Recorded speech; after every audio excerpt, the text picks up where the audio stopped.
May the words of my mouth, the meditations of my heart, be acceptable in thy sight, O Lord. Help us all to hear your good news message on this beautiful Laity Sunday morning. Amen.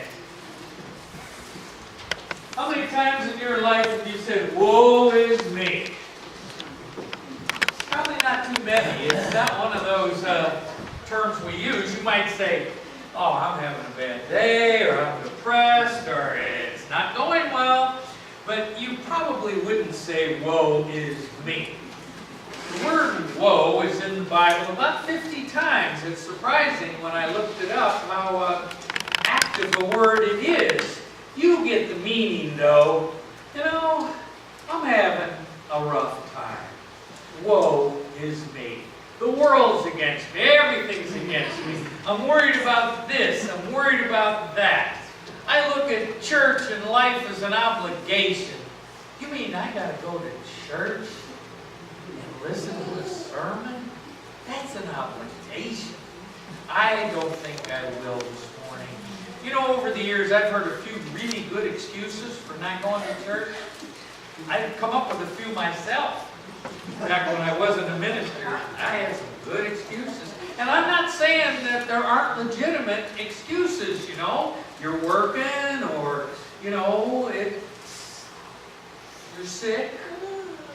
Those are the only two I can think of. No, there's lots of excuses. But the important thing is we should look at it as an obligation, but more of an opportunity to grow in faith, to have fun with our friends and our family of believers. That's what this is supposed to be. A service in God's sanctuary where we're safe, where we don't have to worry, where there's no obligation. This is all on the house, so to speak, God's house. And what we do here is try to make you better examples when you go out there for the world in general. There is nobody seated here this morning that hasn't struggled at one time or another in their life. Is there? Anybody never struggled, never had a problem, never sweated, never cried, never had a headache? Well, I had all those last night. Headache? Getting killed, I got some aspirin out, then I decided, oh, I'll just cry. So I got the Kleenex out. Crying didn't help. The headache didn't go away. Woe is me. We have a good way of, what shall I call it, a defense mechanism. When things aren't going our way, we feel sorry for ourselves. And then it's better for some reason after the medicine. But it isn't better, is it? And nothing's changed. Woe is me, woe is you. The girl on your bulletin.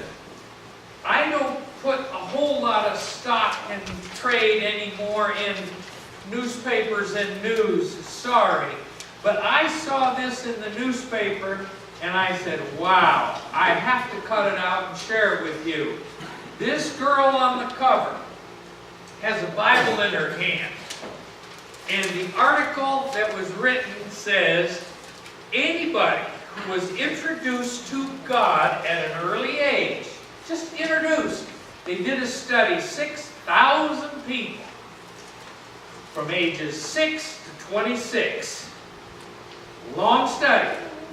And the conclusion they came to was those that were introduced on a regular basis to religious life, God, Christianity, were much, much happier adults. I said, wow. Woe is not me. You all, you were introduced. You're not woe is me, but you're as whoa, I'm happy. There's only two choices in life, aren't there? But the article goes on to say why they were happier and what they got from their religious experience. And that's what we're going to be sharing over the next few minutes here. Because we see a lot of woe in our world and a lot of woeful people. And I remember some good advice I got when I was early on. If you're unhappy, woeful, change it.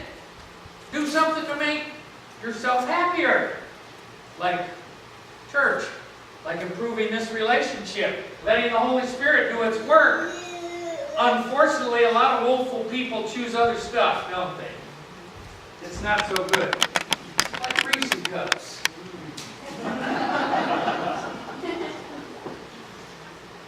You know, how many of you did theater in high school or college? Yeah. Didn't you love it? You sang, you danced. And they always had two faces. They had tragedy or comedy. Our lives as Christians, I know I'm boiling it down into black and white and simple facts, but that's the kind of guy I am. Your life is either a tragedy or you want to laugh about it, you know? It's a comedy. So I thought the first scripture lesson is Isaiah talking about children that are rebellious. How many of you were rebellious children? Yeah. Yeah, me too. How long did it last? Yeah. It's still going on, Ann? Well, I feel sorry for you, but... Perfect. We didn't even time that. We didn't plan it.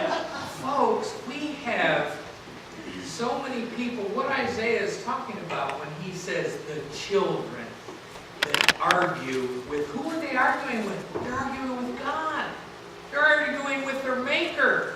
What does it say in there? I mean, it says, I wouldn't argue with God if I were you, nation of Israel. He's not talking about rebellious children. He's talking about the nation of Israel. And when we are rebellious, he's talking about the church on earth. Don't argue with God. How many of you have ever won a fight with God? Next. That's not smart. He made you. You're not going to win with God. You can blame him all you want. He's going to win. Woe are you if you quarrel with God. Because you know what happens? God cries. See? Boo-hoo. I'm worried that church is becoming an obligation, and I've got a great excuse why I don't need God as much anymore. And I'm struggling with this whole idea. Folks, how many of you are maybe smiling on the outside and crying on the inside? You ever think about getting up in the morning and how can I make God smile? Or am I going to make God cry today by some of the decisions I make? God was weeping for his chosen people, the nation of Israel. God is weeping for his chosen church on earth, occasionally. We're not doing what we should be doing enough good in our world. And of course, if we want to make God happy, and they did, the nation of Israel eventually did, remember, he didn't give up on them, he chose them. He chose you and me. He's not going to give up on you. We give up on God.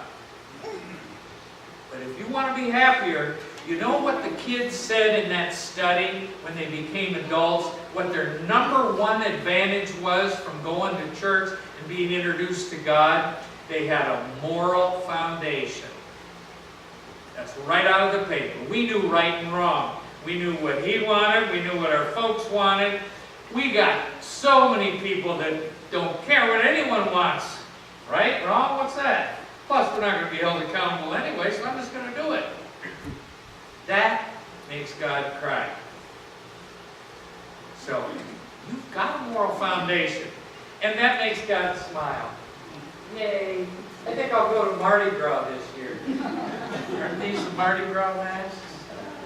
Anybody ever been to Mardi Gras? No. How is it, Danny? Good. Make God smile today. You know, David in our psalm, he's got another woe. He said, woe is me. He says, everybody hates me.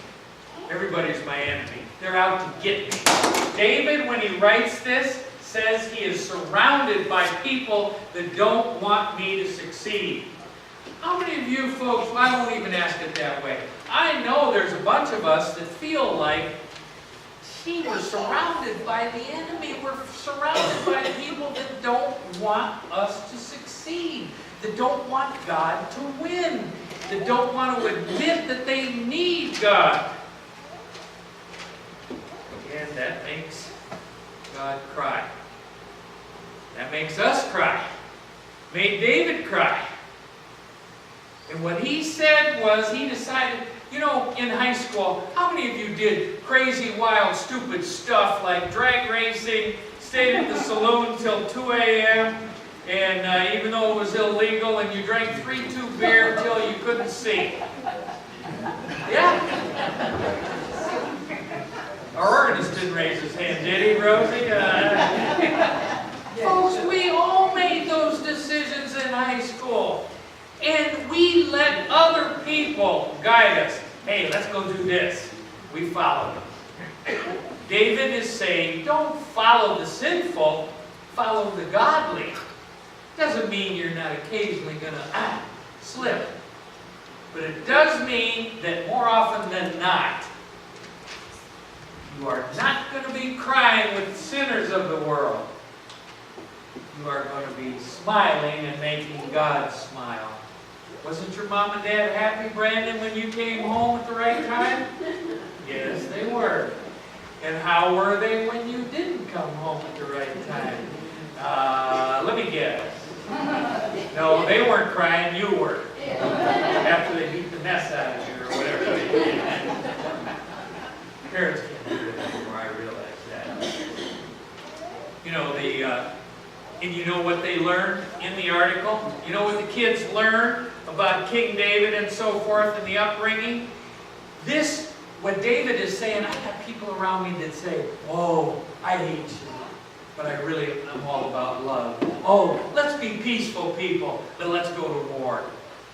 We have people all around us that are saying love, hate, peace, war. They're not sure. You know what the second benefit was for all those kids in church? Mental health. None of them were seeing a shrink. Sorry. None of them were seeing a psychiatrist to help them. They were grounded in God. I think it was 68% of those in this 8,000 person study didn't have any mental health issues. Moral foundation, mental health. We move on to woe number 3. And I chose 2 on purpose because we have Paul writing to the congregation at Corinth about the gospel. When you really have good news inside you, you can't keep it in. And when you don't feel that good news that way, it doesn't come out. Paul was telling the congregation, I can't help myself. I'm so excited. I got the good news of Christ in me. Yesterday at the wedding, I'm talking to some guy and he said, you haven't always been a pastor, have you? I said, no. He says, you're too much of a people person. What did you sell? And I told him, and he said, oh. He said, well, I knew something was going on because you're just too friendly and too nice.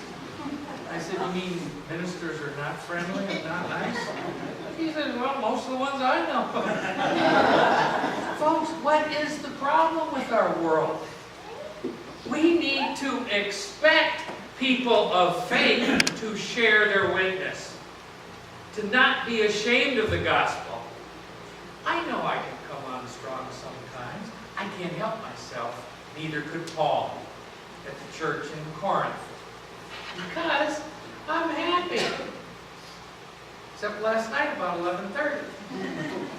I'm happy. Because I know where I'm going, and you know where you're going, and I know it'll comfort me in the difficult times. I'm tired of crying and getting the Kleenex out. So the first thing is, share the good news that you know. And the second is Revelations. Calvin, who wrote Revelations? For $1, Calvin. You don't know, do you? Sharon, you know, Brandon? I know Buck won't buy you a cup of coffee. I'm waiting. You know, he was 90. What? Yeah, I thought I heard it. John, yeah. John wrote Revelation from the island. What? It was you, Bill? I offered it. Right. Don't you hate it when people hold you accountable? I'm going to say that to play. John wrote it in his mid-90s. And what does John write? He said, in 1 hour you're going to be facing your Maker and it'll be doomsday. You know, that's Armageddon, that's the last of it. You know, there are people that say, you know, church services are 1 hour because it's kind of doom and gloomy-ish. We don't, but some people do. Folks, it's simple. You got the good news in you, share it. Use it, live it. Because when you get up there, you won't have any, they won't accept any excuses. And you can't say, I wasn't aware, and you know, the Browns were on a win streak, and I just, no, it won't work. Just won't work. Lastly, we have the good news of the gospel from Luke. And he talks about 6 woes, okay, in there. First, woe to the Pharisees. Second, woe to the scribes. They were all people that they got their reward on earth. You know, these are the folks that have to have the best seats in church. And when they put their offering in the plate, they go, hey, big check here, clink. Those are the Pharisees and scribes that he's talking about in this gospel lesson. And then he says, woe to you lawyers. Do we have any lawyers here? Good. I mean, I apologize. Some are good, but they're in the Bible. In this Luke's gospel lesson saying, woe to you lawyers. Why? Because they're leading people astray. They're not leading people to God. What did Christ say? I am the way, the truth, and the life. Nobody gets up there except through me. We got lawyers saying, I am the way and the truth, and we don't care about the way. You know? And that makes God cry. What kind of face are we going to put on this? Oh, you're saying that's only 3 woes? Pharisees, scribes, and lawyers? Ah, mom and dad. A lot of pressure on us. If you lead a child astray, what does the scripture say? It's better to throw a millstone around your neck and jump into Lake Erie. So, that makes God the saddest. When you take one of His precious bundles and don't introduce them to God. Now when they're 18, it's their ball game, I guess. But up to that point, you use all the control you have. And grandparents are responsible too. At least she is. Folks, it's a rough world out there. Here's our choices. Are we going to be worriers, obligated, and not really appreciate the examples that we are for our children? And we will continue to struggle. We will continue to cry. We will continue to say, woe is me, what a pitiful, crummy life I had. Or we will say, what a wonderful life I have. I am truly blessed.